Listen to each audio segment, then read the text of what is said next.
आगामी 3 दिन पाणीपाग जदि कथा कहबा ताले डिसेम्बर 20, 21, 22 तारिख में ओडिशार पाणीपाग पूर्वानुमान और ता सहित पश्चिमा झड़ प्रभाव उत्तर भारत कौन रही पूर्वा वायु ओडिशा कौन प्रभावित कर आशंका। हाँ आज्ञा मुझे के सामंत आप वेदर के यूट्यूब चैनल आपन को आम चैनल को स्वागत। जदि कहबा ताले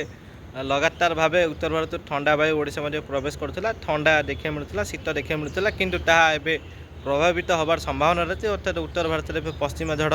लगी रही। आसंता 23 तारिख पर्यंत पश्चिमा झड़ लगी रहा कि से अंचल तुषारपात वर्षा देखा मिल जहाँफल कि उत्तर भारत में वर्षा तुषारपात हेले ओडिशा को पुणी अधिक ठंडा प्रभावित कर आगामी दिन संभावना रही 23 आड़ किंतु एबे जो रही डिसेम्बर 20 रु 22 मध्य अर्थात ये जो 3 दिन री 3 दिन मध्य ओडिशा को पूर्वा वायु प्रभावित कर संभावना रही। जो पूर्वा वायु प्रभावित हवा फल राज्य में एवं तापमात्रा कम थिला एबे अधिक हम अर्थात जो 9 डिग्री 10 डिग्री 7 डिग्री रोला से 2 डिग्री अधिक बढ़िक रही 3 डिग्री बढ़िक रही 4 डिग्री बढ़िक रही एमती ही किंतु पूर्वा वायु प्रभाव राज्य को आर्द्रतापूर्ण वायु सामुद्रिक वायु प्रवेश करुच्ची जहाँफल कि आर्द्रतापूर्ण वायु प्रवेश करने फल राज्य में कुहुड़ीर प्रभाव देखा मिल शीत कम र दिन में जदि कहबा ताले कुहुड़िया पाग बा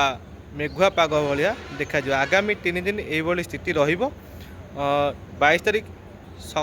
संध्या पर कि 23 तारिख सकाल बेलू पुणी उत्तर भारत ठंडा वायु ओडिशा मध्य प्रवेश कर संभावना रही पुणी ठंडा बढ़िया संभावना रही ये स्थिति उपजी पारे। मोटामोटी जदि कहबा ताले आगामी 3 दिन अर्थात 20, 21, 22 राज्य में पूर्वा वायु फल शीत कम रही